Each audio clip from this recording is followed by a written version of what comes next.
삼성전자가 모두 유임될 것이라는 시장의 예상을 깨고 대표이사 3명을 전부 교체하는 승부수를 띄웠습니다. 철저한 성과주의를 바탕으로 시장 변화에 민감하게 대응할 준비된 인재들로 새 진용을 갖췄다는 평가가 나오는데요. 삼성을 비롯해서 LG와 SK 등 재계 전반에서 세대 교체 바람이 거세지고 있습니다. 관련한 내용은 취재기자와 함께 이야기 나눠보도록 하죠. 김희슬 기자 나와 있습니다. 일단 시장이 애초 예상했던 것보다 훨씬 큰 폭의 변화가 있었는데 이번 사장단 인사에 대해서 내용 어떻게 나왔는지 한번 정리해 볼까요? 네, 반도체와 모바일, 가전으로 나눠진 이 삼성전자 사업부를 이끌어온 핵심 3인방이 모두 물러났습니다. 이 올해 가석방된 이재용 부회장이 아직 취업 제한에 걸려 있고 또 재판이 이어지고 있어서 이 조직 안정 차원에서 전부 유임될 거라는 관측이 지배적이었는데 이런 예상을 깼습니다. 사령탑 전원교체라는 승부수로 2017년부터 자리 잡은 김기남 부회장, 고동진, 김현석 사장 3인 체제가 막을 내리고 새 사장단 진용이 갖춰졌습니다. 이 검증된 역량을 토대로 성과주의를 실천하면서 이 미래 사업을 준비해 나갈 인재들로 이 세대 교체를 이뤘다는 평가가 나옵니다. 이 반도체 부문을 이끌어온 김기남 부회장 후임으로는 이 경계연 삼성전기 사장이 임명됐고 이 TV 사업부를 담당해온 한종희 사장은 새 대표이사 부회장으로 승진하면서 이 가전과 모바일을 통합한 이 세트 부문을 이끌게 됩니다. 이번에 10년 만에 가전과 모바일 사업부 통합이라는 이 큰 틀의 조직 정비가 이뤄지면서 이 사령탑은 기존 3인에서 이 한종희 경계연 투톱태로 전환됐습니다. 이 사실상 삼성 컨트롤타워 역할을 하는 이 사업지원 TF를 이끌어온 이 정현우 사장이 부회장으로 승진하면서 앞으로 이 조직의 역할에도 관심이 집중되고 있습니다. 이 조직은 2016년 해체된 옛 미래전략실의 주 업무였던 이 전략과 인사를 비롯해 이 삼성전자와 계열사 공통사안을 관장해 왔는데요. 정 부회장은 고 이건희 삼성전자 회장에 이어서 이재용 삼성전자 부회장의 신임을 얻는 것으로 알려졌는데 이번에 미래사업 발굴이라는 중책을 맡으면서 이 삼성의 신사업 창출이란 이 역할에서 주도적인 역할을 할 것이라는 관측이 나오고 있습니다. 예. 아무래도 이번 큰 폭의 사장단 인사 변화에서 시장에서는 이제 삼성그룹의 위기감이 그대로 드러난 사장단 인사다라는 평가들도 하고 있고 실제로 이재용 부회장도 그러니까 한마디로 좀 결단을 내린 거 아니겠습니까? 네, 맞습니다. 이 삼성전자는 코로나19 상황에서도 이 역대 최대 실적을 내긴 했지만 이 호실적에 안주할 게 아니라 이 미래 먹거리 준비가 시급하다고 보고 있습니다.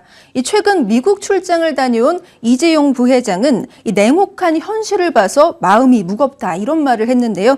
이번에 인적 쇄신으로 조직의 긴장감을 불어넣은 것이라는 평가가 나옵니다. 실제 세계 무대로 그 시야를 넓히면 이 글로벌 시장은 그야말로 전쟁터입니다. 이 반도체는 미중 패권 전쟁 속에 대만 TSMC와 미국 인텔의 이 대규모 투자를 앞세운 기술 리더십을 흔들고 있고 이 스마트폰 시장은 애플과 중국 업체의 공세가 만만치 않습니다. 일상 회복에 접어들면서 가전 수요도 정점을 찍고 하락할 것이라는 감소가 나오고 글로벌 공급망 이슈도 여전합니다. 이 부회장이 가보지 않은 길을 개척하자고 파격에 가까운 혁신을 계속 주문하고 있는 이유입니다.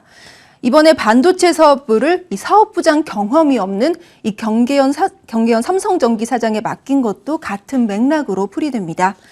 경 사장은 삼성전자에서 D램 연구를 주도한 이 설계 전문가로 이번에 친정으로 복귀해서 반도체 기술 초격차 유지라는 중책을 맡게 됐습니다. 그는 지난해 삼성전기 경영을 맡아 이 적층 세라믹 콘덴서 기술 경쟁력을 끌어올리면서 역대 최대 실적을 이끈 만큼 이 철저한 성과주의 인사라는 평이 나옵니다.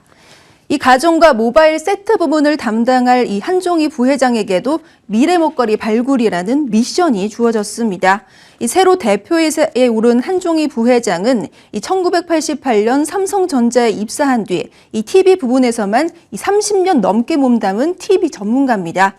한 부회장은 통합 세트 부문장으로서 이 가전과 모바일 사업의 시너지를 이끌면서 신사업을 발굴해야 합니다.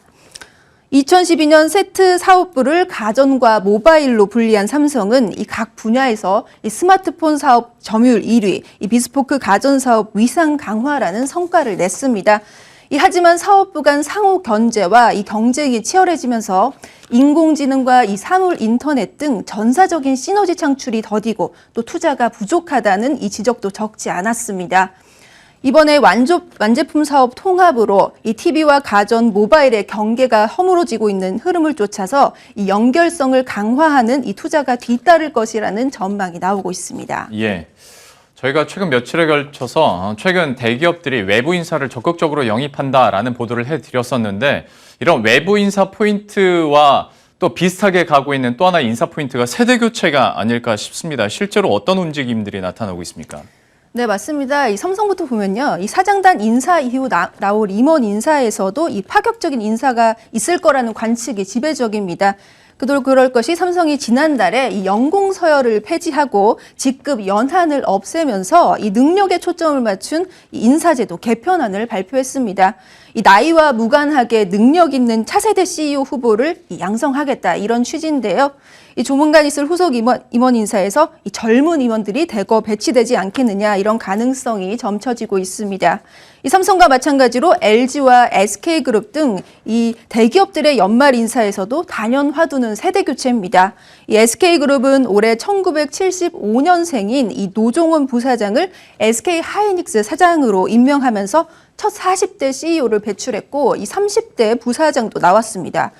LG그룹도 이번 인사에서 전체 임원 중 이 1970년대생 비율이 이 52%로 절반을 넘겼습니다. 이 현대차그룹도 최근 성과가 좋은 직원들에게 보상을 해주고 있는데요. 이 500만 원 특별 포상금을 지급하는 제도를 도입하기로 한 데 이어서 이달 중순 있을 임원 인사에도 이 젊은 임원들이 대거 발탁될 것으로 예상이 되고 있습니다. 예. 지금까지 김희슬 기자와 함께했습니다. 잘 들었습니다.